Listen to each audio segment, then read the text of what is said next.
አንድ ደብር ላይ አንዱን ሰው ለማስቀጠር በዘመድ በቋንቋ የምንሄድ ሰዎች ከመምህር ምንማረው ብዙ ነገር አለ። ወንድሙን መላክ ይችላል።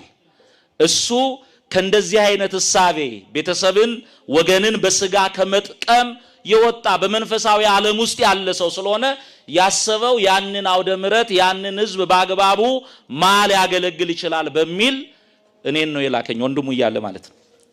ከኔ ጋራ ያገር ልጅነት የለን የስጋ ዝምድና የለን በትምህርት ቤት አብረን አልቆየን አንድ ቀን ነው አውደ ምሕረት ላይ የተገናኘ ነው።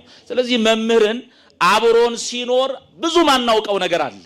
በዛ አገልግሎት ጉባኤ ተዘጋጅቷል ና እንለዋለን። ይመጣል። የሚመጣው መቼ ነው የምትመጣው? ትኬት ይቆረጥ አለቃውም ያናግሩታል እኔ ማናገራለሁ።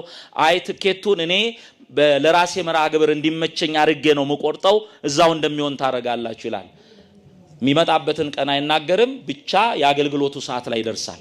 በል ደግሞ ትኬቱ ይሸፈንልህ የሆነ ነገር ይደረግ ሲባል ነገ ስለምመጣ ነገ እናወራለን ይላል። እሱ ነገ ማታ እዚህ አዲስ አበባ ገብቶ ገብቻለሁ ብሎ ይደውላል።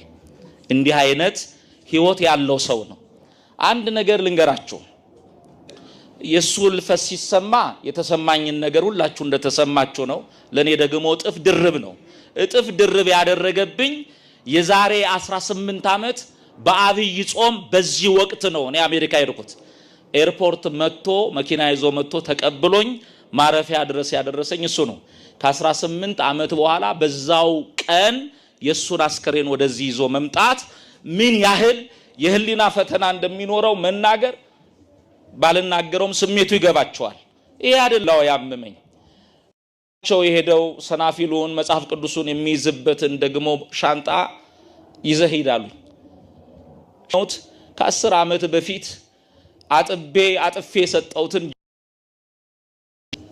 እሱ አውሮፓ የሚዞር ነው መላውን ዓለም የሚዞር ሰው ነው። የዛሬ ሳጥኔ ውስጥ ያለው ቁም ሳጥኔ ውስጥ የሚረዳ ብዙዎችን የሚያለብስ ሰው ነው። የዛሬ 10 ዓመት ያለውን ሹራብ ሰናፊል ለብሶ ቆሞ ሲሰብክ አጊጦ እና እግዚአብሔር ብቻ ሳናቀው ካጠገባችን ሄዷል። አሁን ማለቅ ሰው ቅድም መምህር ያስተማሩትን ትምህርት አሁን በሁሉ አመስግኑ ብዬን የተማርኩትን ትምህርት ለማፍረስ ሳይሆን ገናኛ ክርስትናው እንዳልገባን እኔ የሱን ህይወት ሳይ ገና ብዙ የሚቀረኝ ነገር እንዳለ ነው የተረዳሁት። በእውነት የወንድማችን በረከቱ ይድረሰን እና ትላንት በተደረገለት ነገር ብቻ ቤተሰቡም እኔም ሁላችንም አመስግነን ልንኖር ነው የሚገባን። ሳስለወሰድኩ በጣም ይቅርታ ጠይቃለሁ አስፈቅጄ ስለጀመርኩ ማለት ነው። ሁለተኛው እዚህ ለተሰበሰብ ነው እኔን ጨምሮ በመቅደሱ ላለን ለሁላችንም መልእክቴ የሚሆነው ተዘጋጅተን እንኖር። የማቴዎስ ወንጌል ምዕራፍ 24 ቁጥር 43 ጀምሮ ካልተሳሳትኩ የሰው ልጅ የሚመጣበት ሰዓት አይታወቅምና ተዘጋጅታችሁ ኑሩ። እስቲ በሉኝ ተዘጋጅታችሁ ምን በሉ። አሁን መምህር ተዘጋጅቶ የሄደ መሆኑን በተግባሩ ያያየን። እንዲህ አይነት ጥሪ ለኔና ለናንተ ይመጣል። የዚህ ዓለም ነገር የሚያጓጓን ሰዎች ጥቂት ነገር አስረግጬ ልንገራችሁ። ሰው በሁለት የዝግጅት ዓለም ውስጥ ይቆያል። በስንት የምን ዓለም ነው ያልኳችሁ? የዝግጅት ዓለም። በሶስተኛው የመቆያ ሰፍ የጸጉር ያለው ነገር ሁሉ ተሰሩ። በእናት ማህፀን ውስጥ መንገድ የለም። ያን ነገር የሚጠቅመን እዚህኛው ዓለም ስንመጣ ነው።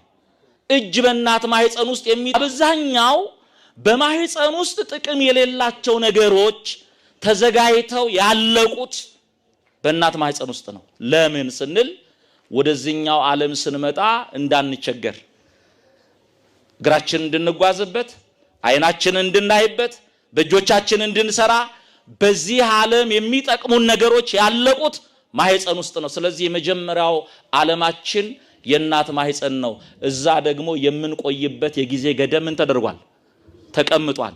የጊዜ ገደቡ ቢያልፍ ሐኪሞቹ በግድ ሰርጀሪ አድርገው መውጣት ስላለብን ጎትተው ምን ይሉናል?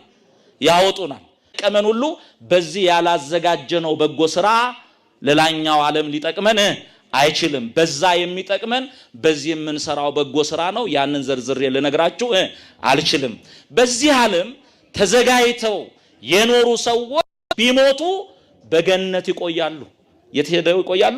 በገነት። መግባት እንደማይቻል ከባለ ጠጋው ከነዌ ህይወት ተምረናል። ለዚህ ወደ ገሃነመ እሳት ነው በኋላ በፍርድ ቀን። በገነት ያሉት ደግሞ ወደ መንግስተ ሰማያት ነው። ስለዚህ ተዘጋጅተን እንኑር ነው መልእክቴ። ምንድነው? ተዘጋጅተን ምን እንበል? እንኑር። ተዘጋጅተን እንድንኖር እግዚአብሔር ሁላችንን ይርዳን። ስለ መምህር መናገረው ብዙ ነገር አለኝ። አሁን ሰዓት ስለሚገድብ ነገ እናገራለሁ። ይበቃናል። በሰማነው ቃል እግዚአብሔር ሁላችንን ይባርከን።